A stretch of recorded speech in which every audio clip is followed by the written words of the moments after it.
సిద్దిపేట జిల్లా గజ్వెల్ ప్రజ్ఞాపూర్ మున్సిపాలిటీలోని 14వ వార్డులో బీఆర్ఎస్ అభ్యర్థి శిరీష రాజుకు మద్దతుగా మాజీ ఎఫ్డీసీ చైర్మన్ వంటేరు ప్రతాప్ రెడ్డి ఇంటింటి ప్రచారం నిర్వహించారు. ఈ సందర్భంగా ఆయన మాట్లాడుతూ కాంగ్రెస్ పార్టీ అధికారంలోకి వచ్చి 2 ఏళ్లు గడిచినా నయా పైసా అభివృద్ధి కార్యక్రమాలను ప్రారంభించలేదని విమర్శించారు. మాజీ ముఖ్యమంత్రి కేసీఆర్ ప్రారంభించిన అభివృద్ధి కార్యక్రమాలు నిలిచిపోయిన విషయం పట్టణ ప్రజలందరికీ తెలుసని, అసంపూర్తి పనులను తిరిగి ప్రారంభించడానికి కూడా కాంగ్రెస్ నాయకులకు మనసు రావడం లేదని అన్నారు. ఒకప్పుడు బిందెడు నీళ్ల కోసం గోసపడ్డ గజ్వెల్ పట్టణాన్ని గోదావరి జలాలతో గొంతు నింపిన ఘనత మాజీ సీఎం కేసీఆర్కే దక్కుతుందని ప్రతాప్ రెడ్డి పేర్కొన్నారు. గజ్వెల్ ప్రజ్ఞాపూర్ మున్సిపాలిటీ పరిధిలోని 20 వార్డుల్లో బీఆర్ఎస్ పార్టీ అభ్యర్థులను కారు గుర్తుపై ఓటు వేసి గెలిపించాలని ఆయన ప్రజలను కోరారు. ఈ కార్యక్రమంలో బీఆర్ఎస్ పార్టీ సీనియర్ నేతలు మల్లేశం, మాజీ కమిటీ అధ్యక్షులు సయ్యద్ యూసుఫ్, ఉమర్ తదితరులు పాల్గొన్నారు. రింగ్ రోడ్ 100 మీటర్లు కూడా పూర్తి చేయాలన్నటువంటి సౌట దద్దమ్మ నాయకులు ఇవాళ ఓట్ల కోసం ఇంటింటి తిరుగుతున్నారు.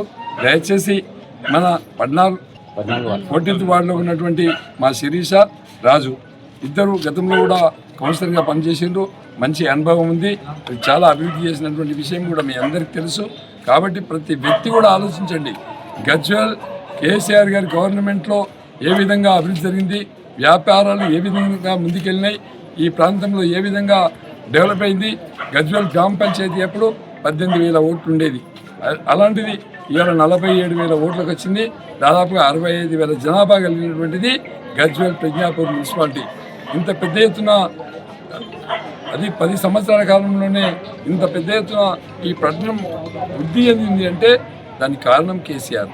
కాబట్టి ప్రతి వ్యక్తి కూడా ఆలోచించి మరి మా శిరీషను భారీ మెజార్టీతో గెలిపించి కారు గుర్తు మీద ఓటేయాలని చెప్పి మనస్ఫూర్తిగా నేను అందరినీ గజ్వెల్ పుర ప్రముఖుల్ని, విద్యార్థుల్ని, యువకుల్ని, ఉద్యోగస్తుల్ని, ప్రతి వ్యక్తి వ్యాపారస్తుల్ని, రైతుల్ని అందరినీ కూడా కోరేది ఏంటంటే మంచి కాన్సెప్ట్తో మేము ముందుకు వస్తున్నాం.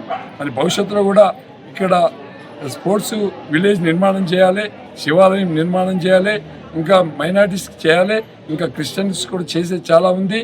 అన్ని వర్గాలను కూడా గౌరవించినటువంటి నాయకుడు కేసీఆర్. కాబట్టి ప్రతి వ్యక్తి కూడా కారుకు ఓటేసి 20కి 20 సీట్లు గెలిపించాలని చెప్పి నేను ప్రజలందరూ కూడా మనస్ఫూర్తిగా రిక్వెస్ట్ చేసుకుంటున్నాను.